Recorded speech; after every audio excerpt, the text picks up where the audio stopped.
Hello and welcome back to Good Game Nation, where I bring you all things TCG. My name's Preston, and today we're talking about the news. We got a few cards to talk about, and it's going to be a little bit slower now that Set 6 is fully out. I'll leave the full card list in the description if you haven't seen all of Set 6 yet, but we got a little bit to talk about this week, so we'll jump right into it so we don't waste too much of your time. Let's jump straight into this. This is on the English official website. We got some updated pricing. And the stuff that, I can't tell anything different in this. They're mostly the same things.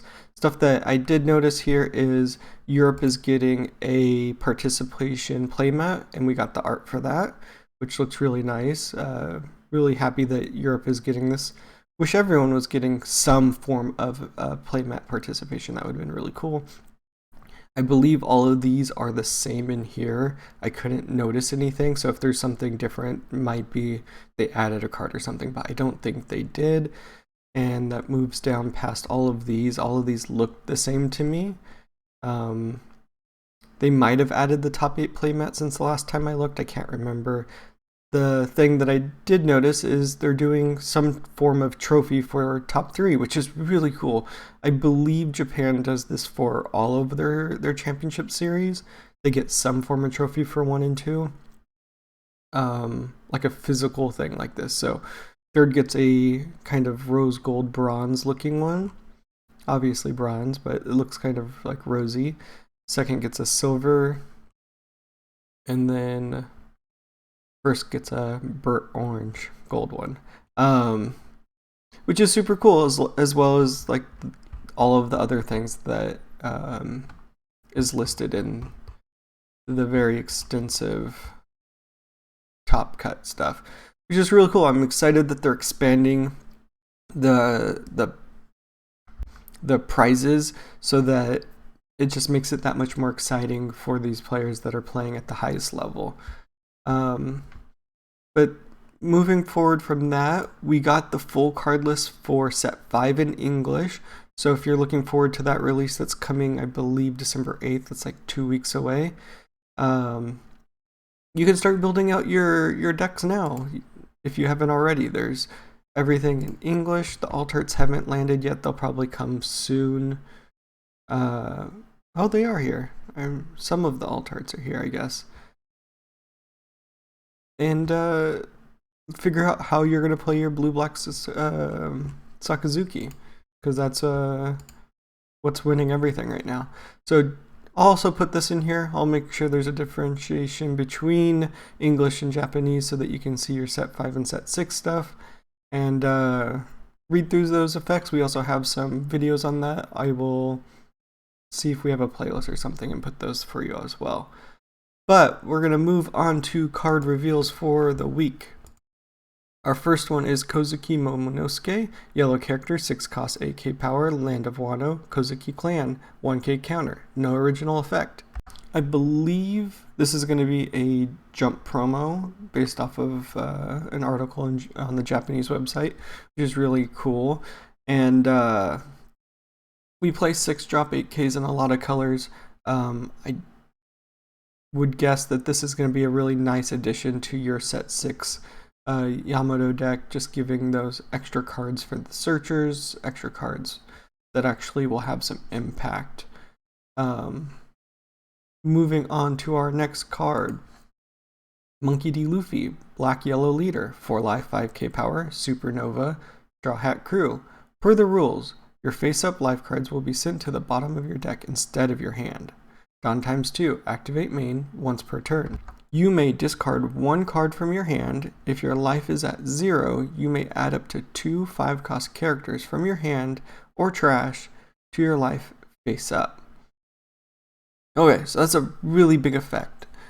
And I'm guessing since it's going to be a theme with all 3 of these 3 brother leaders, so we don't know what the rest of the crew is. We're getting our leaders before we get our crew. We don't know how our character and event cards are going to help these cards succeed, and if there's going to be enough of a cohesive set of characters to make these leaders good, or how much we're going to have to pull from other stuff. But the main part here is if you have a life face up and you take life, it's going to go to the bottom of your deck instead. No trigger activation, just straight to the bottom of your deck. It's a really interesting and weird thing, because we usually want our life to go to our hand to gain that advantage to play cards.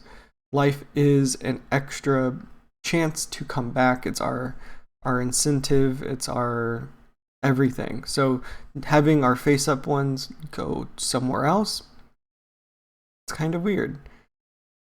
It's very specific in the translation that I have here on Discord, as it has to be 5-cost character cards, which is also kind of weird. So I'm assuming that the Three Brothers deck is going to have a lot of 5-cost characters that are going to have some type of interesting effect and work well with this style.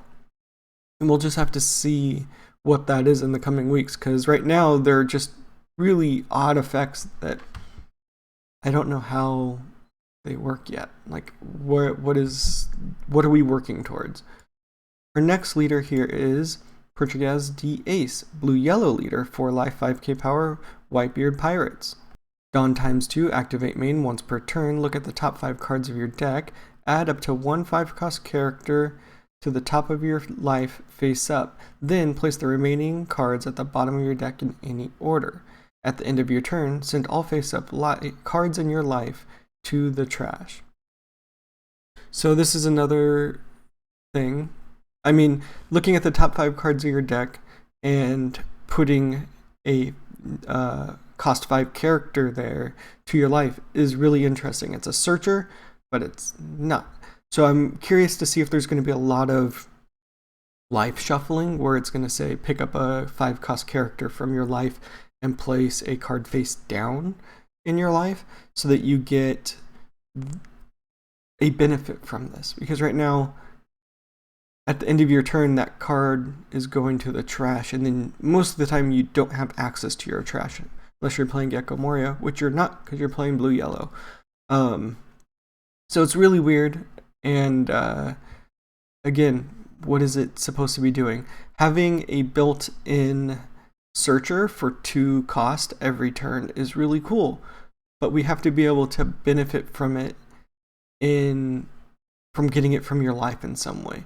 If we have no way to get it out, then it's just going to your trash and you have no engine. There's nothing there. There's no substance, which is going to make it fall short. There's nothing to grip you to this leader other than its ace. Moving on to Sabo, we got Sabo red-yellow leader, 4 life, 5k power, Dressrosa Revolutionary Army. Dawn ×1, activate main once per turn. You may add one of your 3-cost or mouthful. You may add one of your cost 3 or higher characters with 7k power or higher to the top of your life face up. Give up to one of your characters 2k power until the start of your next turn. Mouthful at the beginning there. So 3-cost or higher 7k power characters. If I think about the Revolutionary Army from set 5 and 6, a few cards in 6, mostly in 5, I think most of the cards are going to fall into that. And it doesn't say base power in this translation, so I'm guessing anything that's been powered up will also be a target. And it doesn't say anything about 5 costs, so this is straying away from the other 2, and it doesn't say anything about what happens to the face-up life.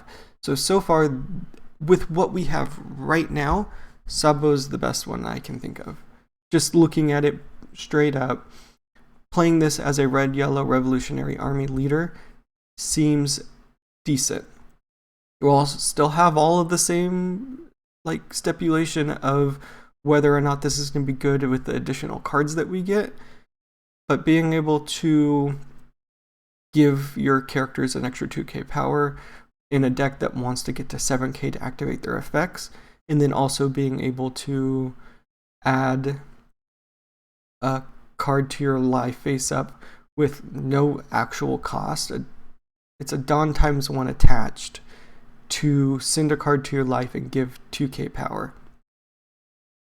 That seems great. I'm trying to think where this card falls short, and there's no cost to adding a card to your life, and the benefit is giving another card 2k power until the start of your next turn.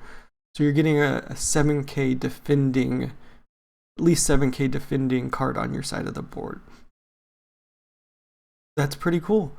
And with this card being printed, there's even higher chance to actually getting a Monkey D. Dragon in the 7th set, or in this deck. That would be a great super rare to get, is Dragon, since he's related to several of these characters. So we'll have to see how this turns out. This deck is already looking really odd and silly, like just really different. This is a very different concept where you're interacting with your life in a very odd way, where you're not going to get your triggers, they're going to the bottom of your deck. Are we going to have Septus take stuff from the bottom of our deck? We'll have to see. It's a really interesting time to speculate about what is going to happen with these leaders. Let me know in the comments down below, what of these 3 leaders are you most excited for? Are you looking forward to seeing what is coming out of this new starter deck? And are you excited for the future of this game? And if you're still here, hit that thumbs up, give me a like, and if you want to see more One Piece TCG content, hit that subscribe. And until next time, we'll see you around. Peace.